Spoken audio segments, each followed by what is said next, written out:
All right, I'd like to call this meeting to order for the November 23rd Sacramento County Planning Commission meeting.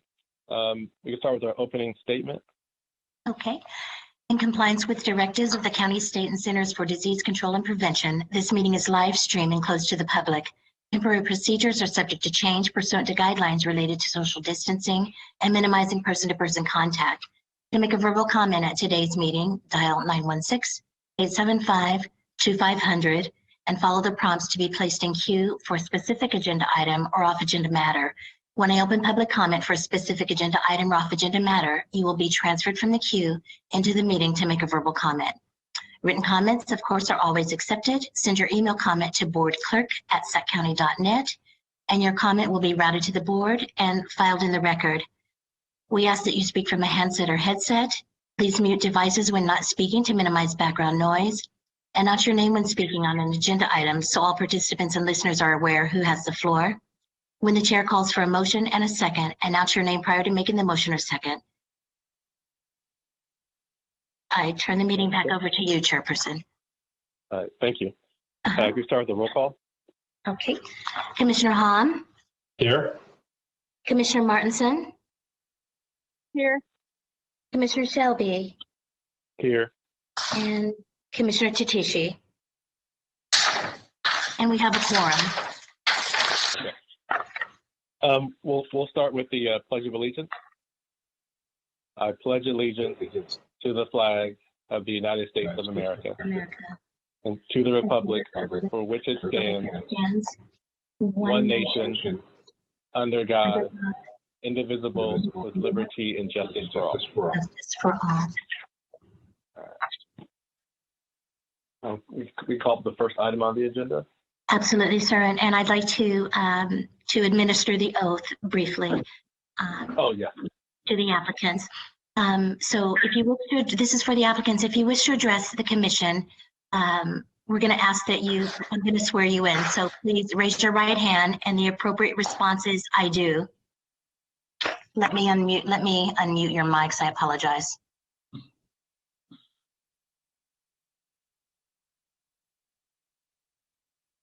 One moment, please. One moment.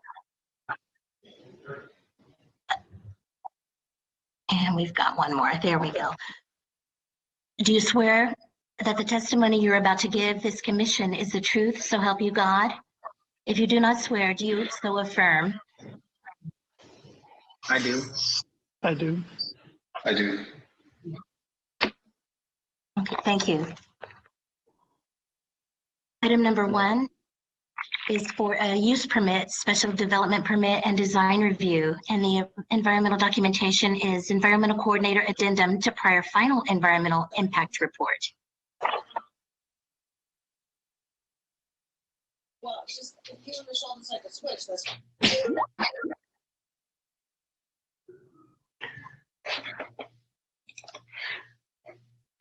Hi, Commissioners. Good evening. My name is Emma Patton, and I do have a presentation for you this evening for the Walmart fueling station use permit request. The project site is located on the corner of Gerber and Elk Grove Florin Road in the Vineyard community. The site is located adjacent to the existing Walmart superstore and the parking lot. Next slide, please. The project request includes a use permit to allow an 8-island gasoline service station and convenience store on a approximately 1-acre lot in the shopping center zone, a special development permit to allow a new primary gasoline service station without public frontage and to allow an off-site sign, and a design review to comply with the design guidelines. Next slide, please.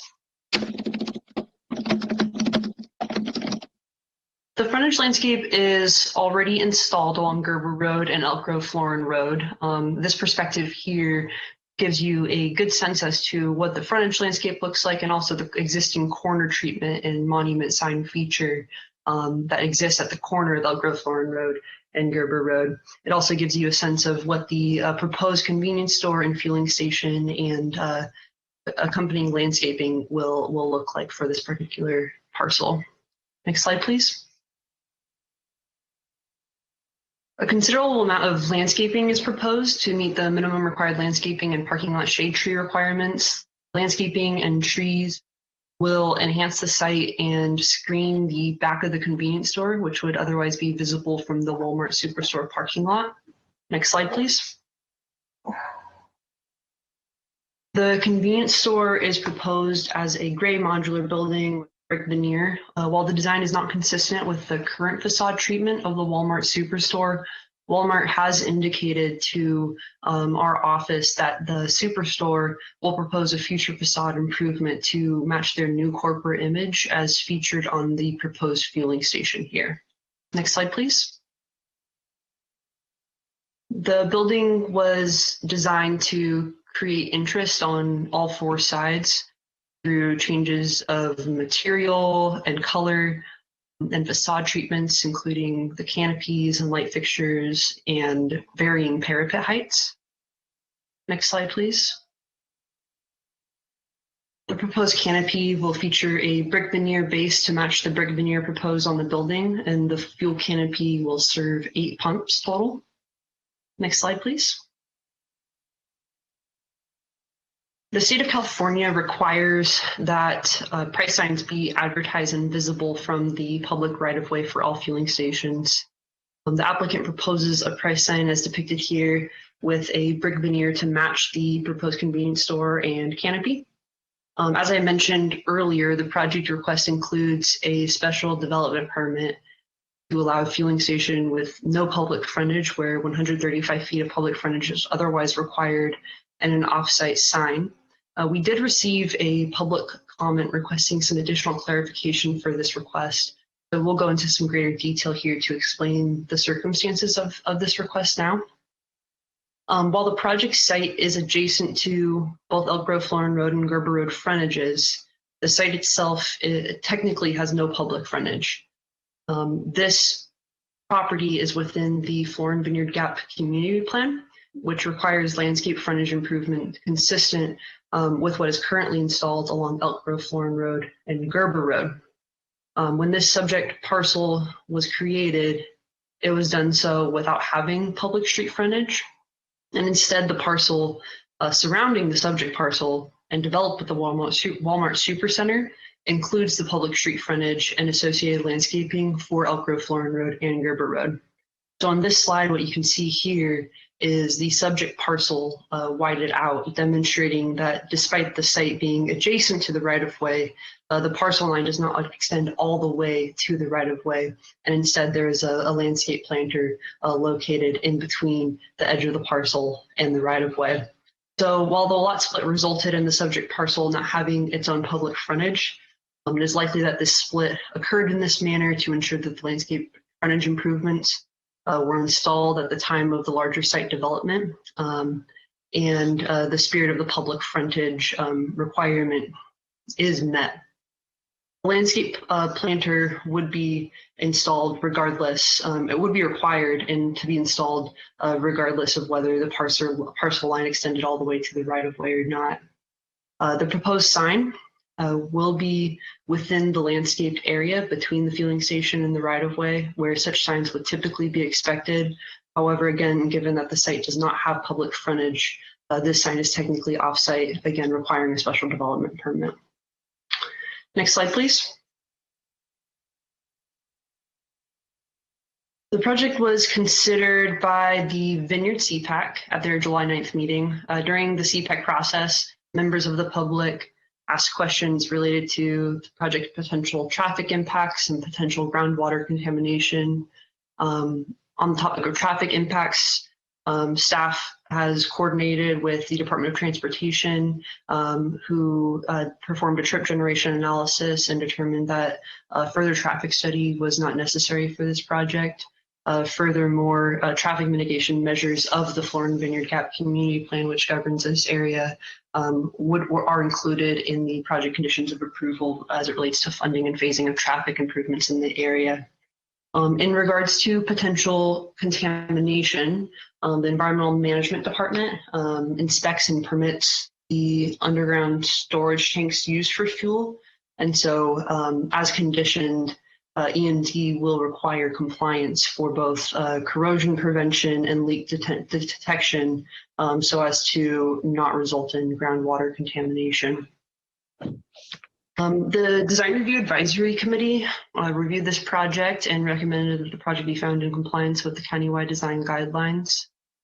The final hearing authority for this project would be the Board of Supervisors. In addition to this request, the board will consider a letter of public convenience and necessity, or a PCN, to allow a type 20 liquor license at this location.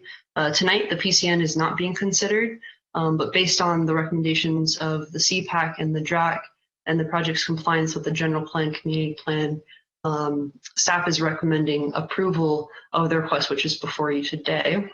Next slide, please. Specifically, what this would include is that the Planning Commission recommends that the board recognizes the environmental addendum, adopts the mitigation monitoring and reporting program, approve the use permit, approve the special development permit, and approve the design review. So that concludes my presentation. Representatives from the Walmart applicant team and I are both available for any questions you may have. Thank you. Let's start off. Anyone have any questions for staff? Chair Shelby, I have a couple questions. This is Alan. Sure. Go for it. Hi, Emily. Good evening. Good evening. Couple of questions for you. Maybe some historical data. I see that there's a plaza, existing plaza in the at the street corner, and then there's I guess it shows on the development plans a expanded plaza or landscape area.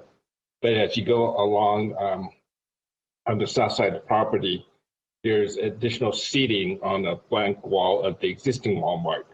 So the question I have, was there some sort of like bike pathway or something? I mean, this plaza sits near, I guess, one of the mechanic. Who's going to use this plaza? And things like that. I mean, what was the thinking behind all of that design? Because yeah, I think I understand your question. Appreciate your question on that. So the Florin Vineyard Gap Community Plan, it identifies a number of sort of these gateway corners.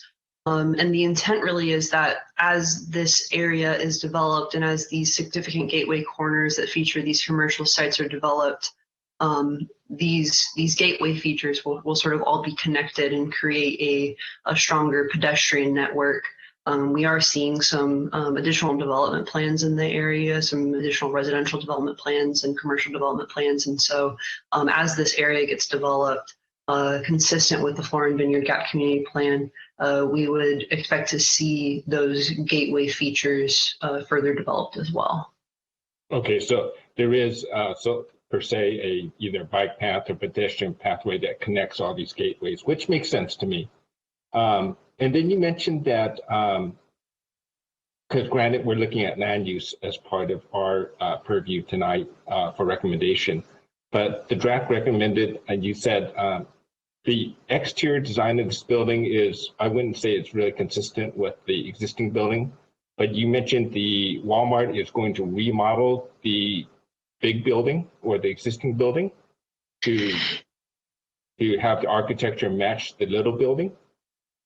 Yeah, so and I might let the Walmart folks speak more to that, but what they have conveyed to us is that Walmart is updating their corporate image for a number of their buildings, their existing Walmart superstores and Walmart stores throughout the country, and sort of one by one are proceeding with facade improvements. We would typically review such a facade improvement through a non-discretionary design review that would be considered by our design review administrator. Okay, so DRAC's aware of this because, like I said, I know DRAC's overlooking the architectural components of it, but I wouldn't say in this current format, I wouldn't say the architecture is consistent. And to that extent, if I can make this comment so it gets passed along to the board, when DRAC looks at the larger building, what concerns me is granted, we're not looking at the bigger building tonight, but the bigger buildings has really no eyes on the street. The only eyes, it looks on the interior of the parking lot. The rest of the building as it fronts public right of ways and so forth like that. It's very, and again, hopefully I'm not going to offend anybody. It's very much bunker-like mentality. And if the goal is to create a pathway or a bike and pedestrian pathway that connects all these gateway portals, it's great, but unless you have visual conductivity and connection between the buildings and these pathways, I think there's a huge loss opportunity in terms of the enhancement of the overall community. So, and then I guess that was more of a statement, that question, but anyway, the last question is, there's a convenience store. I can understand if this was a standalone, a separate entity other than Walmart, but why convenience? Are they selling something different in this mini mart per se than different in the big building, or what's the thought pattern behind why not just a fuel station? Why a mini mart building, and what are they selling in there? Commissioner Hom, I think I'll let the Walmart staff sort of answer that question, as I think it has a bit more to do with their business and what their plans are in terms of their business structure. Okay. If you don't mind. No, fair enough. Thank you.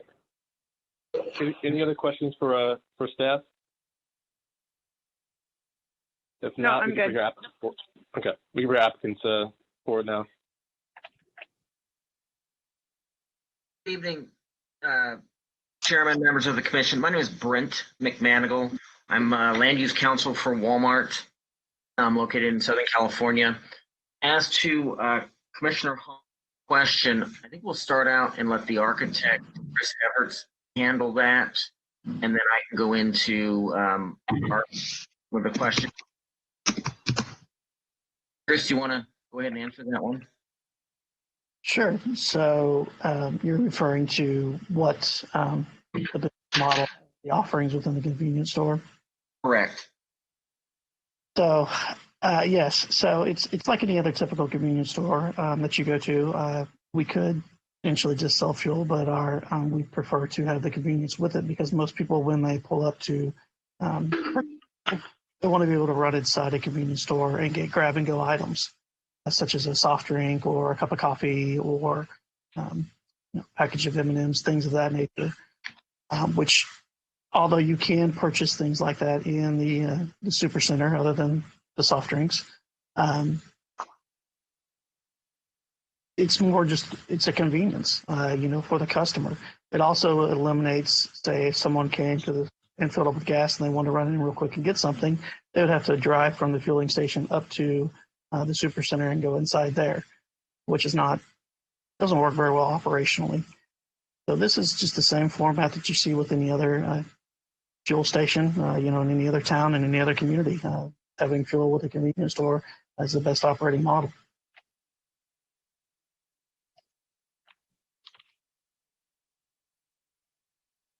But in regards to, are there going to be different items sold than what's sold in the super center? Not so much different, other than, I would say, the beverage lineup. You can go in there and get a cup of ice and put soda in it, where you can't do that in the super center. But it's more the grab and go items that makes it different. Maybe if I can ask this question also for you and also for Emma, staff.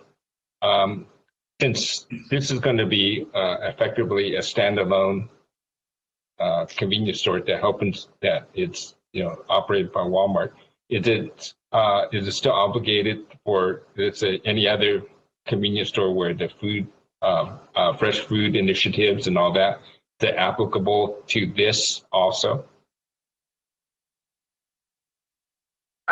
Commissioner, this is Brent McManigal again. You've been reading our minds. We wanted to address that. Walmart is committed to healthy foods, and we're in agreement. There are two conditions on this conditional use permit, item number 54 and 55. 54 requires that we enter into an agreement to participate in the Healthy Foods Initiative, which Walmart is prepared to do. However, Condition number 55 requires us to have 15% of the shelf space. And as Chris mentioned, while this is a typical convenience store, one thing that is different from other convenience stores is we're not going to have a kitchen with ready to go prepared foods. All this items in here are geared towards single serving, quick convenience. And the 15% shelf space may not, it doesn't work. We'd like to work with the agencies and have an alternative percentage that we can meet with, so we can provide fresh fruits and some other products that qualify for the healthy initiative in there, without having to install separate specialty refrigerator units that won't fit in this small building. So we've had some preliminary discussions with the health department. They've indicated they're willing to talk to us about the percentage. And one of our requests tonight is to allow this to go forward with commission approval, with the knowledge that we are working with and have a call tomorrow with the health department to get an alternative percentage or an alternative mechanism to measure our compliance.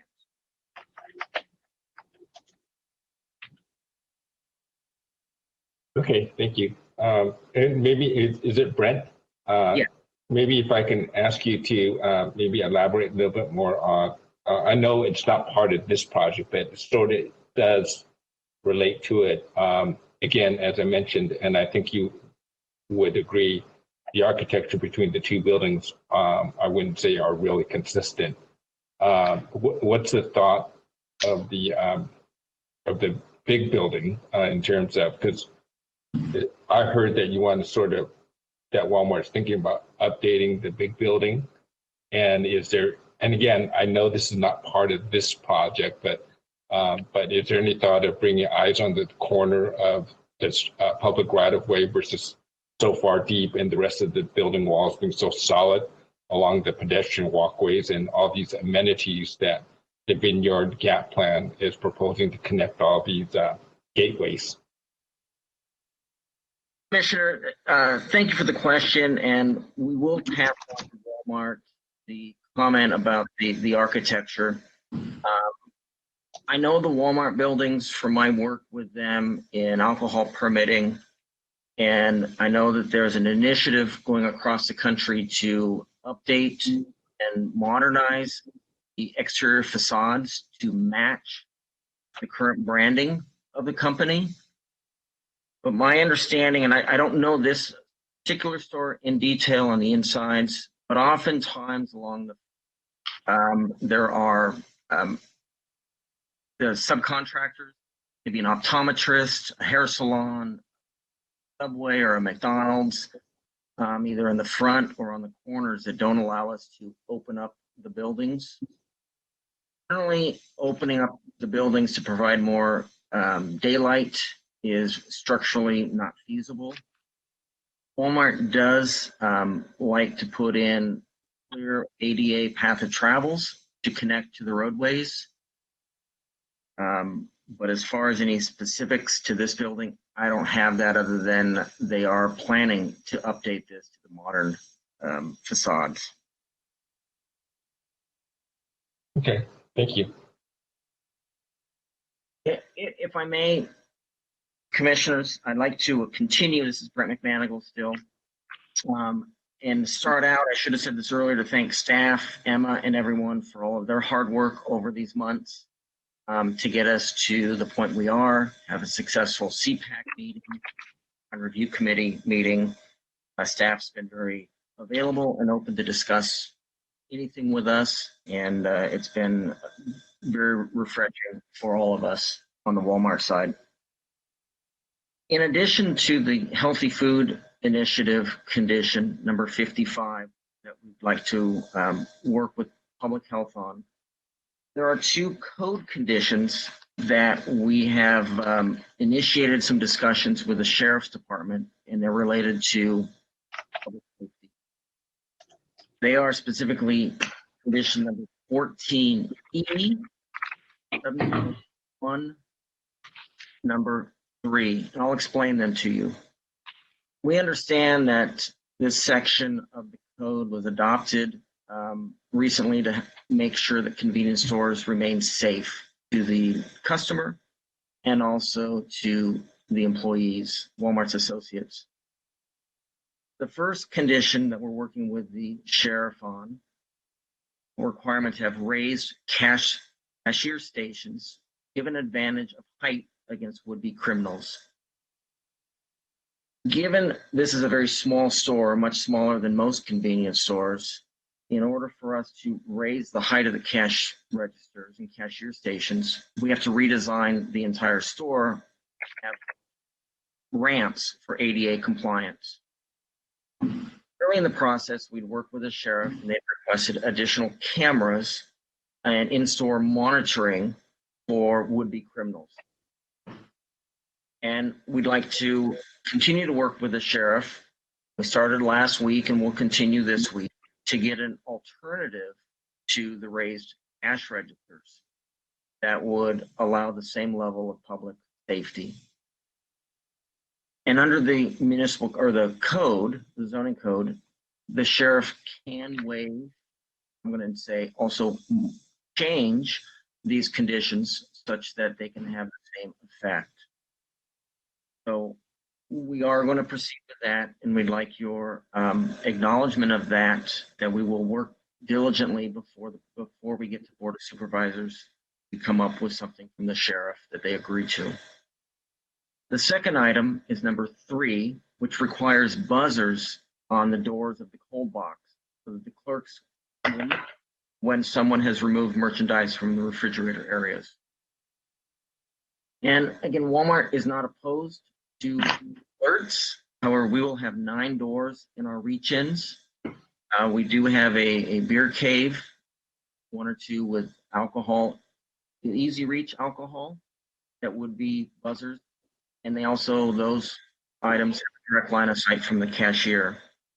So we're going to be working with the sheriff's department and ask them for a little bit of relief so that only those doors that have alcohol in them have buzzers, or alternative mechanisms to alert the cashiers and associates when those doors are open.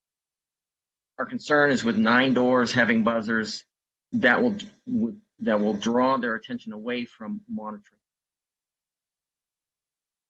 Also on visibility, under this code section, the shelving cannot be of such a height that people can't see over. So we already have some safety mechanisms built in along with the cameras. So those discussions are ongoing, and we just want to make you aware of that and ask that you support our ongoing discussions and meeting a compromise position with a safe shopping environment. With that, that's all we have. We appreciate your time and ask that you please recommend approval for the project, and we can answer any questions you have. And Commissioners, this is Emma Patton. I'm also available to respond to that. If you don't mind, I'd like to add a few comments. Sure, go ahead. Great, thank you. So in regards to the sheriff conditions, these are security measure conditions that are listed in condition 14 of the conditions of approval. These measures come directly from our zoning code.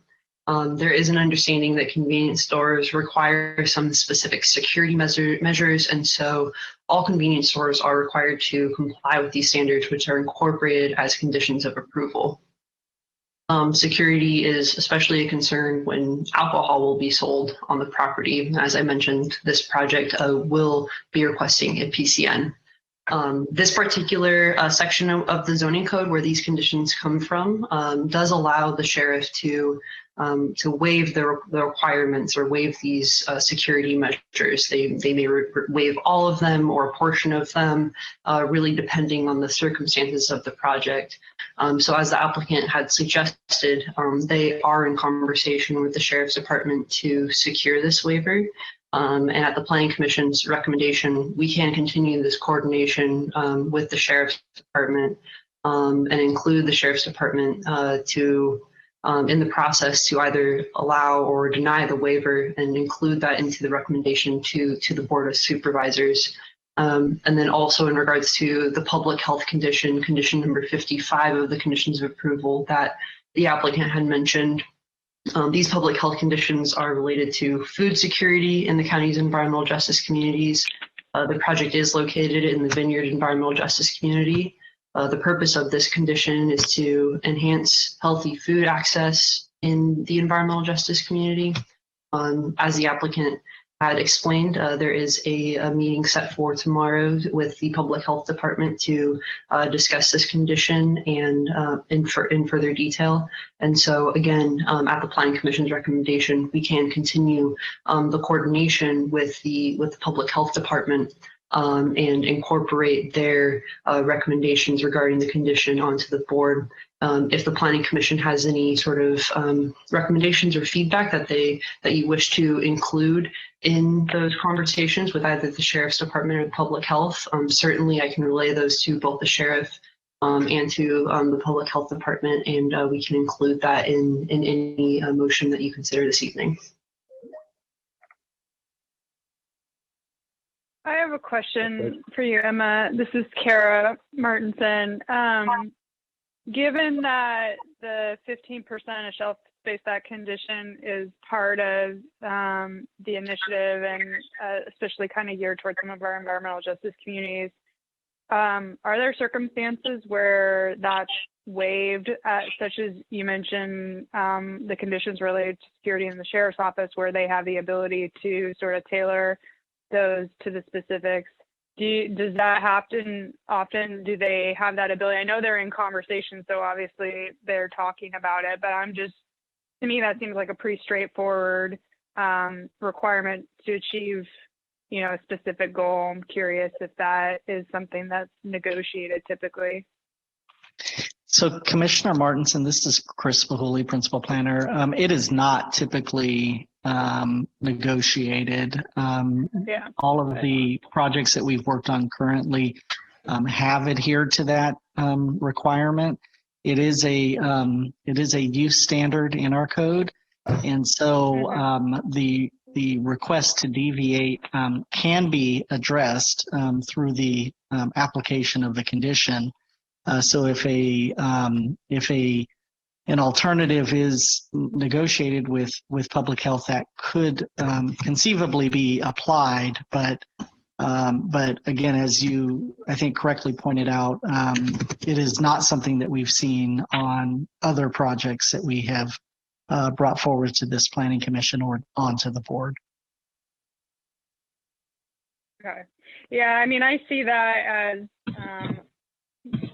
pretty straightforward in that all of these types of, while it might not be as profitable or as desirable, but, the goal is to get healthier foods and different options into these types of facilities. Unless we sort of enforce that, we're not going to achieve that end goal. So I think I feel a little strongly about that. But as far as the security conditions, it sounds like there is an ability, and obviously I defer to the sheriff on their recommendation too about what's best for this type of facility. So I'm open to having that conversation continue at the recommendation of staff. And just to be clear with Sorry, that, Chair, Mr. Chair, I might have jumped the gun.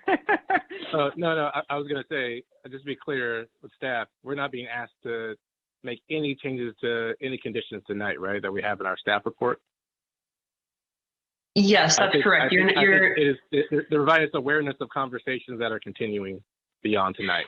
That's how I understood it. I'll make sure that's. Yes, exactly. There is no proposed changes to the conditions this evening. However, we want to make you aware that that if you choose to recommend approval of this request, that there are these continued conversations with public health and with the Sheriff's Department. And if you have any strong recommendations that may influence those conversations, certainly you can include those comments and I can relay those appropriately. Okay. Got it. Thank you. All right. With that, do we have any public comments on any public speakers for this item? We did have one public comment come in, and it was emailed a little after 2 o'clock today to the commissioners, to the clerk of the board, Florence Evans, to our planning director, Leanne Moffett, and the principal planner, Chris Pahuli, as well.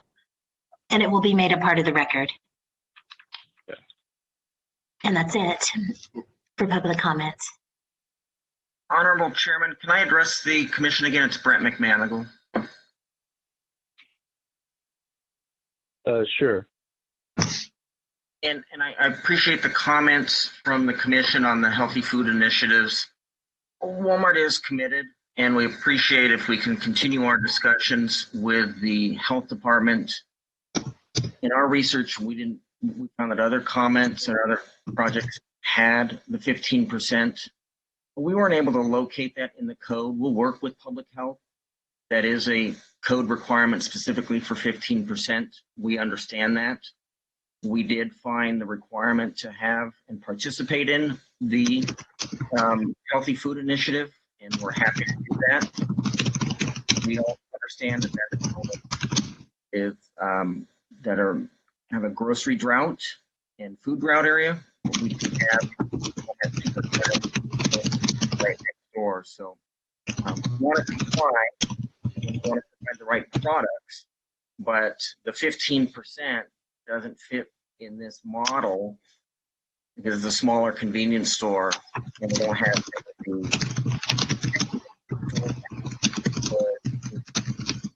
so I'll be able to reach an agreement with public health that can go forward to the board.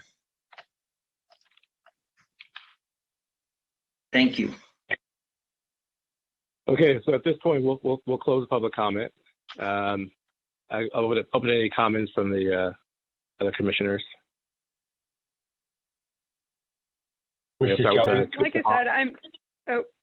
we're all going over. Go ahead, Alan. Go ahead, Sean. Okay, my comments is it would be if commission recommends approval to the board, I would like to, at least for myself, I'd like to recommend that we do stay with the healthy food initiatives and not back away from what's indicated in the zoning code, regardless, because I think our environmental justice bringing foods, healthy foods to the community is vitally important. And if we start backing away from that, then why do it? So I'm not in favor of negotiating a smaller amount of shelf space. As far as the security components and so forth, I do clearly understand as a raised platform for the cashiers, you have handicap ramps at 1 and 12 that eats a lot of floor space. If the sheriff's department can find sees another pathway to create security without a raised platform, I'm okay with that. And I would like to suggest or comment to the board that since we are taking a look, if we recommend approval with this architecture, that we ask Walmart when they remodeled the larger building that really focus on the idea of bringing eyes and onto the street face, because I think that's vitally important for conductivity to the public and for connection to the community. And since we're spending money and effort on these pathways to connect these entry portals, the vineyard area, it's no reason to do this if all we're looking at is a blank wall to a building that we're walking or riding our bikes by.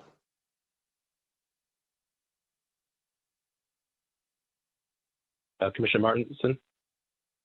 Oh, I just agree with everything you said, Commissioner Holm, and if you're interested in making a motion to capture those comments, I'm happy to second. I'm going to ask Chris and Emma, if I just say I make a motion with staff recommendations with the added comments that I just mentioned, is that good enough? Yes, I believe that's suitable.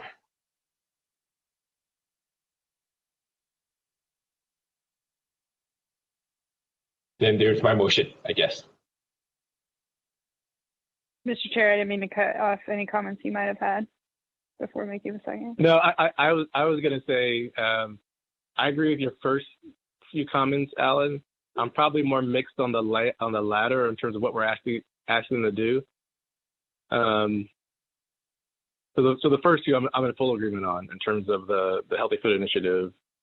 And in terms of, I won't tell the Sheriff's Department how to go deal with public safety. I think that's their domain. If they make a different decision, I'm perfectly fine with that. What specifically are we asking them for maybe the last one? And I guess what I'm trying to recommend on that one, I'm not telling the applicant, how to design the building in the future. I'm just saying for county staff, whether it's DRAC or the board, that when that comes before the county, that be aware of that situation and take that into consideration. At the end of the day, the design will be what it is. But if we don't bring those concerns up, I just want to, that at least it deserves the conversation, I suppose.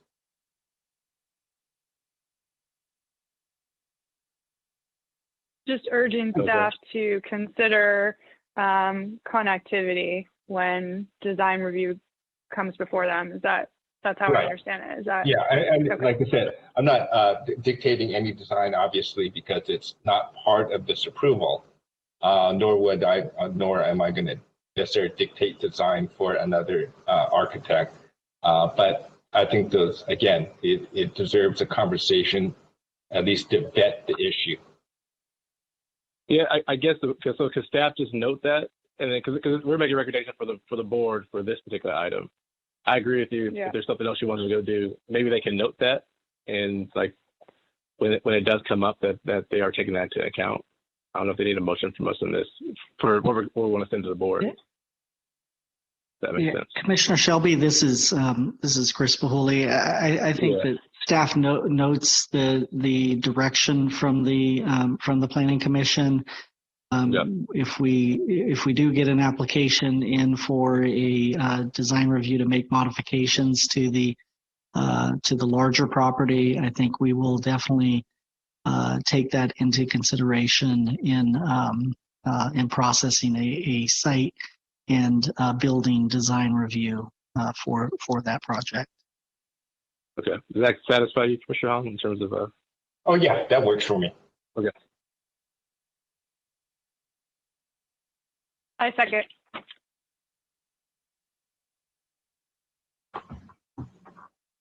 I think we're This is Lydia with the Clerk of the Board's office. Can we please just clarify the motion? Okay, I guess that would be for me. I guess my motion would be go with staff recommendations with the following comments for the board. Number one, we recommend that the Healthy Foods Initiative not be negotiated down to stay as documented in the zoning code. And number two, as far as the security concerns within in the store itself, specifically the raised platform for the cashiers, will defer to the Sheriff's Department if there's an alternate in place of requiring a raised platform for the cashiers. And number three, when and if Walmart brings forth a design review application for the bigger store, that staff and the applicant at least consider looking at ways to bring conductivity of the pedestrian traffic into the store so it blends more with the gateway and the pathways that's being created for connecting the vineyard community, I guess, portals. That's perfect, sir. I've captured it. Thank you so much. And I'm sorry, Commissioner Hom, before a vote takes place, this is Chris Bahuli again. I do just want to sort of acknowledge, I went back through when we were checking the zoning code. It does not appear that the at least the percentage for the healthy foods is included in the zoning code.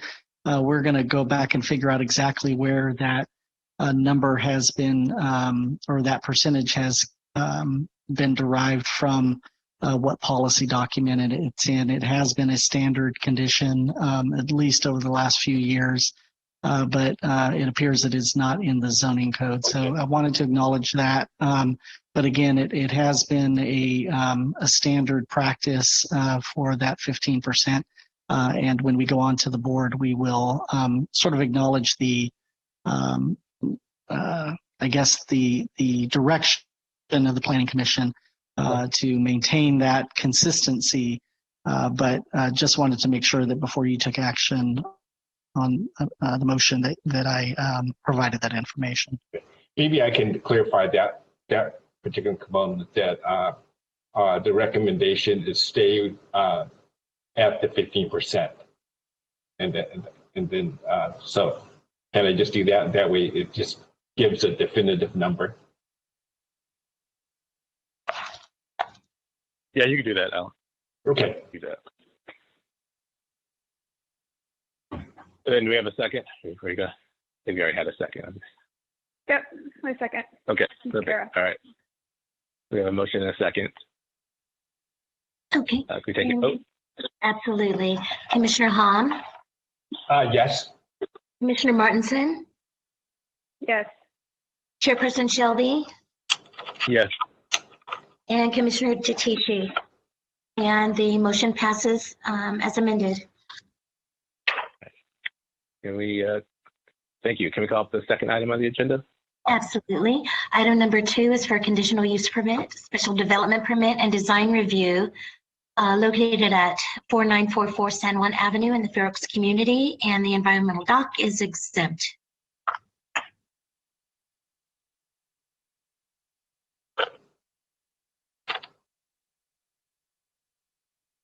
Good evening, everyone. This is Desiree Fox confirming you can hear me okay? Yes. Yes. Awesome. Today I'll be presenting on project PLNP 2019-00364. The project consists of 3 undeveloped parcels that total 0.87 acres in size. The project site is located at 4944 San Juan Avenue in the Fair Oaks community.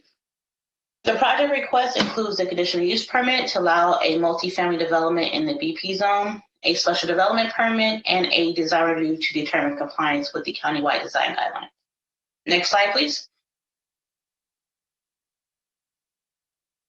The screen provides site context for the project site. As previously mentioned, the project site is zoned BP, which is the commercial zone for business and professional offices. The general plan designation is a medium density residential, and the parcel size collectively are 0.87 acres. The adjacent uses to the project site consist of a medical office building to the north.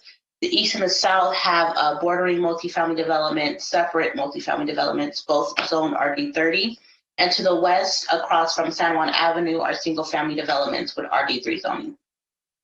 Next slide. The project request is for a conditional use permit to allow a 20-unit multifamily development in the BP zone, a special development permit to deviate from the following standards: a deviation from the required setback from residentially zoned properties, a deviation from the minimum width of a parking lot landscape planter, a deviation from the required landscape islands located between parking stalls, deviation from the required minimum bicycle racks, and a deviation from the minimum required parking spaces for visitors. And lastly, the project includes a design review as previously mentioned. Next slide. On your site, on your screen, you see the site plan for the project. The project site is accessed by a surface area parking lot that takes access off of Fairway 2 Avenue. The trash enclosure is located at the terminus of the parking lot. The development will consist of 3 separate buildings that will face a internal walkway and will be surrounded by landscaping functioning as open space. Next slide. So this slide pretty much summarizes some of the description I gave for the site plan. The proposed multifamily development consists of 20 units and is developed at a density of approximately 23 units per acre. So staff used RD 25 zoning district standards to determine compliance with development standards. And then as previously mentioned, the site includes 3 detached structures, 2-story in height, and the site is accessed from 1 surface area parking that is going to have 20 assigned parking spaces for the future tenants and 4 parking spaces for visitors. Next slide. The deviations, going into some specifics on that, the trash enclosure is required to be 25 feet from a residentially zoned property. However, this project is going to have the trash enclosure be set back 15 feet from the multifamily development to the east. The width of the parking lot planter to the west of the parking lot will be about 3.5 feet, and zoning code requires it to be 8 feet. The landscaping that is typically required between parking stalls will not be provided for this project. Instead, the parking lot is going to be covered with a metal awning. And lastly, the bicycle racks will have, the project site will include 22 bicycle racks, and the project is required to have, The project is required to have 22 bicycle racks, and the site is going to provide 20 bicycle spaces. Then lastly, the project is required to have 5 visitor parking spaces, and 4 will be provided at the site. Next slide. On your screen, you have the landscape plan, which has been reviewed by staff's landscape architect and the design review advisory committee. Next slide. Here is the elevations for the 2-story buildings. The elevations were reviewed at the DRAC twice. The first meeting for the DRAC required the applicant to go back and revise the elevations to provide for more articulation and provide for a stronger street presence. The applicant did do that to the satisfaction of the design review administrator. Next slide. The project was reviewed by the Fair Oaks CPAC on May 6th. They recommended the approval of the proposed project. Comments at the CPAC mainly consisted of allowing for more parking spaces at the project site. The applicant revised the site plan accordingly to the satisfaction of staff. The project was then reviewed at the DRAC. They reviewed the project twice as previously stated, and after revisions to the parking lot and the elevations, the design review administrator found the project to be in compliance with the countywide design guidelines. Next slide. Staff recommends that the Planning Commission recognize the exempt status of the project under the applicable section, subject to the California Environmental Quality Act, approve the conditional use permit subject to findings and conditions, approve the special development permit, and find the project in substantial compliance with the countywide design guidelines, all subject to the findings and conditions listed in attachment 2 of the staff report. Next slide. So staff is available to answer any questions you all may have. I do want to note that the attachment 2, which has the findings and conditions, does provide a condition of approval that the applicant apply for a lot line adjustment that will result in all of the proposed buildings being on a individual parcel, as the project site currently consists of 3 undeveloped parcels. That lot line adjustment might result in the parking lot being on 1 individual parcel, which can have some implications for access conflicts in the near future. So staff wanted to make the Planning Commission aware of that before you guys proceeded with your discussion. With that, that concludes my presentation, and the applicant should be available also to answer any questions that you all may have. All right, thank you. Do we have any questions for staff? Chair Shelby, this is Al. Let me go ahead, Kiara. No, I went first. Go ahead. Okay, I was just going to ask staff to elaborate on the comment regarding the parcel and that parking area. and maybe based on past experience, how that can be problematic. Well, this is Bill Burke. That might have come from me. And I don't know that there is any past experience that shows that might be a problem, but purely hypothetically, if the parking lot is on a separate parcel, which is how it's configured right now, legally that parcel can be conveyed. Right now, all three parcels are owned by the same entity, the applicant. So in theory, the parking lot or either of the other two lots could be separately conveyed to another owner, and that could raise issues about one lot, one parcel, residents on one parcel being able to access the other parcel. Probably wouldn't happen under ordinary circumstances, but sometimes you never know. My thought was that an access easement or reciprocal access easement, we usually do those for between two parking lots, separate parking lots on separate parcels. But here the idea would be to allow residents from one lot to ensure they're going to have access to the parking lot just in case any of those parcels get separately conveyed. Okay. Yeah, this is Chris Pahuli. Just to kind of add on to what Bill was saying, again, I think he brings up a good point.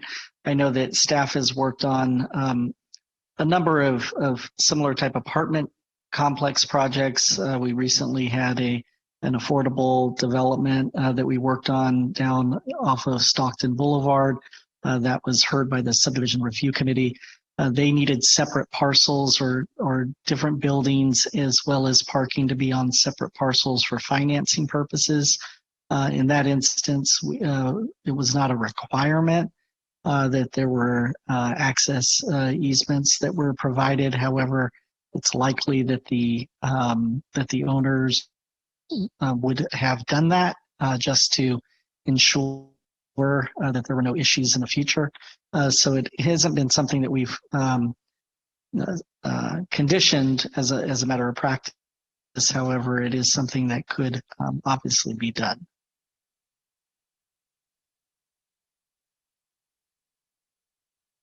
Is there a way to trigger that with the sale of the parcel, or would we have to do that with the approval of this permit? Well, you know, a future sale could come many years down the road, and all of your condition triggers would have passed by then. You know, building permit, occupancy. I'm not quite sure, just off the top of my head, how you'd be able to trigger that on a future sale, or make it enforceable, I guess. I mean, one real obvious way to avoid the problem is just to do a merger of all three lots. But my understanding is that the applicants are not inclined to do that, and you know that's fine. There's another way to handle it. But that, yeah, for me, the most obvious way to do it is just to have reciprocal access easements between all three lots.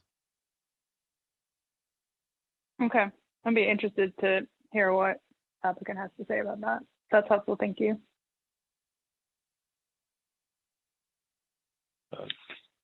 Mr. Hom, any questions? Yes, thank you. Good evening, Desiree. Couple questions for you. Isn't typically between a commercial site and residential the fence separating those two different land uses require a solid block wall or solid masonry wall? Yes, that's correct. And the project does propose a masonry wall around the perimeter. Oh, it does. Okay, I just can't read the small print. Okay, that answers that question. And then we did vet the issue of on the reciprocal access agreement, and we can wait for the applicant to hear that. But another question is, the depth of the parking lot for fire access. Sac Metro Fire is okay with bringing a fire truck that deep and then backing out? Because I'm not, I guess I'm used to Sac Metro Fire requiring a 150-foot long fire hose pull limitation. So are we good with Sac Metro Fire with this layout? Knowing that the parking lot has a covering on it that might hinder a fire truck from getting through?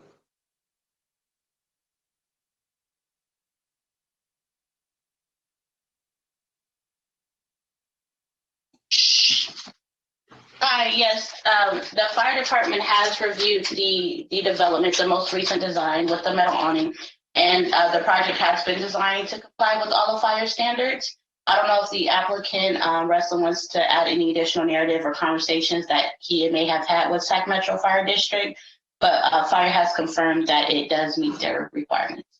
Okay, then that's it. Thank you. All right, I don't have any questions for staff. Can you bring the applicant forward?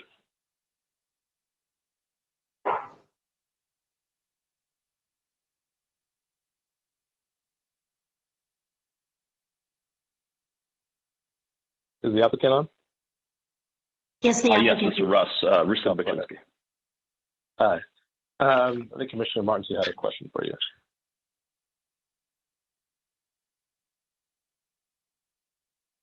Yeah, just curious about your thoughts. I'm sorry if there's an echo. I don't think it's me. About the conversation about the easement, reciprocal access. Is that something you guys are open to? I mean, I think our council makes a good point that we don't have the ability in the future to really condition that upon sale, and so we want to make sure that that doesn't happen upon approval of this project. Yeah, I believe so. Okay. So, if I may ask County Council to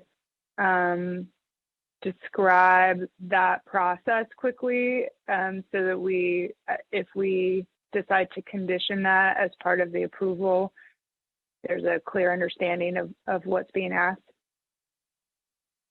Sure, it's just like we would do with, reciprocal parking access agreements before, in this case, before issuance of the building permits, we'd require the applicant to execute and record reciprocal access easements among the three lots for the purpose of access to the parking lot. And all we need is just the evidence that they've done that, recorded it, and that satisfies the condition. Okay. Bill, may I ask, this is a question, would we also condition the reciprocal parking? The reason I asked, if they're three separate parcels, should I'm going to say parking lot parcel, if it's owned by a third entity and they decide to take down the parking lot and lift the building there, then we lose all the parking required for the apartment buildings. So they could, access is one thing, but also the reciprocal parking requirement, I think is important.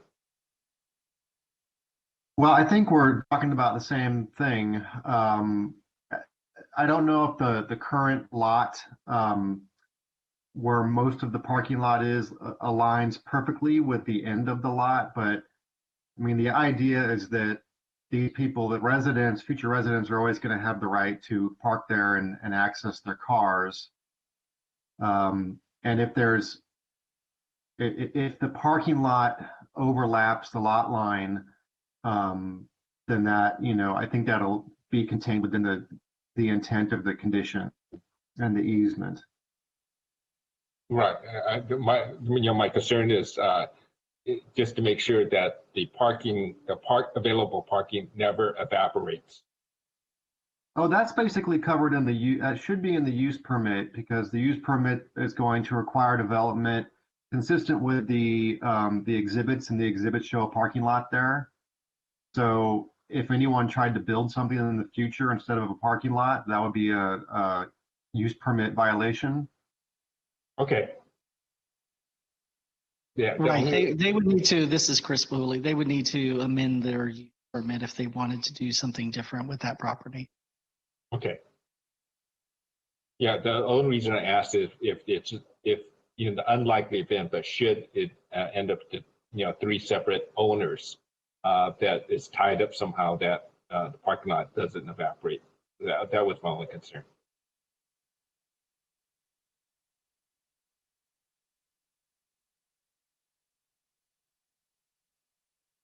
That's all I had. Yes. Do you have any more questions for the applicant? If not, do we have any public comments? There are no public comments at this time. Okay, we'll close public comments so we can have Council Commissioner or entertain a motion. I'm happy to make the motion with the amendment for the reciprocal easement, the condition of reciprocal easement. I'll second the motion. Wait, what is the motion? Sorry.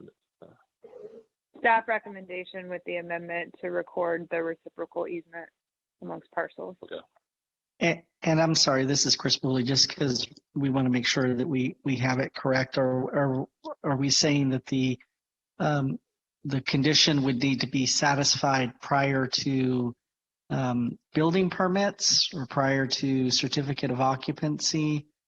Just trying to understand the trigger for the condition, and maybe we can read it back after we get direction from the commission. Commissioner Martinson, I might suggest condition that to prior to building permit issuance, to have it recorded. Yeah, Sure. and maybe would staff just like to recommend condition for us? We take a minute based on what you heard. Yeah, I do agree that prior to building permit issuance would probably be what staff would recommend. Would want to hear from the applicant just about their concurrence with that approach prior to. Yeah. Okay, let's ask the applicant. Yes. Can you hear me? This is Russ Baczynski. Yeah, we hear you.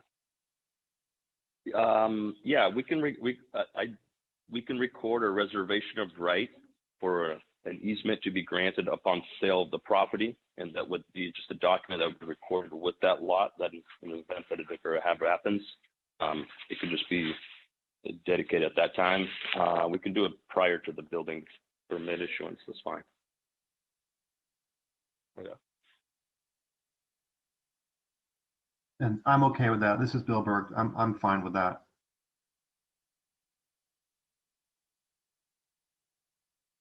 Okay, so just so we know that is a little bit different of approach than what we were talking about before. So just so that staff is clear about the applicant's request, they're comfortable with prior to building permit issuance. They will record. I can't remember the exact instrument that that the applicant mentioned, but they will record a easement that would go into effect upon sale of the property. Bill, did you kind of catch? Yeah, and that makes sense. I mean, that avoids. I mean, it kind of gets back to Commissioner Martinson's earlier question about when can we trigger this, but you know, recording an easement right now does raise the issue of a merger of the easement itself because it's the same ownership. So it does kind of make more sense that easement would be enforceable when there's 2 different owners. So it's a matter of recording. I think the applicants have reservation of rights. Recording the reservation of rights to require upon the sale the easement, the reciprocal easement to be recorded. And then once that is a recorded document, that could be, that can be, if it is a condition of the permit, that has continuing enforceability.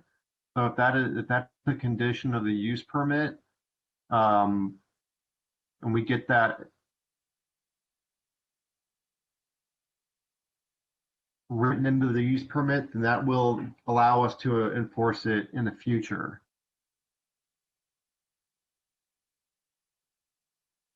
Yeah, that's fine with me. And I can work with staff to get the necessary wording down. As long as the commission is, the intent is understood by the commission and the applicant.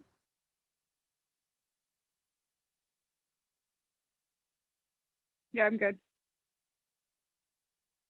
You want to make a motion? Well, the motion is to move staff recommendation with the condition to be drafted by staff and county council as just described. Are you clear on what that is? I understood, so I'm going to second the motion. Okay. Please take a vote.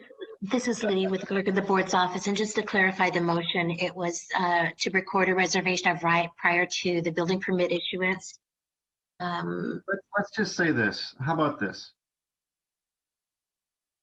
The motion is to approve the staff recommendation and to add a condition to the use permit that ensures reciprocal access between the parcels in the event of the future conveyance of any one of the parcels.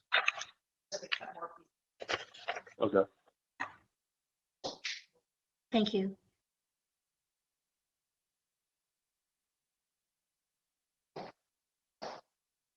And if we're ready for a vote, then Commissioner Hom, Yes. Commissioner Martinson, Yes. Chairperson Shelby, Yes. and Commissioner Tatishi. And the motion passes as amended. Thanks. Can we call the next item on the agenda? Item number 3 is the planning director's report. So I don't have much of a report, just wanted to check in with the commission on our upcoming meetings as we're getting into the holiday season. We have a full lineup of projects for the 12-14 meeting. We have been inquiring with you and with the applicants, because as we understand it, as staff understands it currently, we will have 3 commissioners at the 12-14 meeting. We have Commissioners Martinson, Shelby, and Hom for the 12-14 meeting. A couple of applicants have indicated that they aren't comfortable with bringing their project forward with 3 commissioners in attendance, and so they're going to hold out. We're looking at the 12-28 meeting as actually happening, given that it seems like we will have at least 4 commissioners at the 12-28 meeting. The only commissioner that we're not certain about for 12-28, I believe, is a District 4 appointee. So that still has not occurred yet. We're not sure if that would be in place for 12-28. But our understanding is that we will have all commissioners at the 12-28 meeting, and so it seems likely that that meeting will happen. So just wanted to provide you all with that update. We have a number of items, as I mentioned, that are looking to schedule before the end of the year. And so I'm happy to answer questions about that at scheduling or any other matter. Thanks. I don't think I have any questions. Oh, I'm good. None for me, thank you. All right, and then the next item is I think kind of covered that scheduling matters as well, right? There's nothing else. Okay, yep, that was item number 4, scheduling matters. And I guess on to item number 5, which is public comment, and there are no additional public comments at this time. All right, well, we'll adjourn the meeting then. Thanks everybody. Happy Thanksgiving. Thank you. Have a great Happy Thanksgiving. Hey. Bye.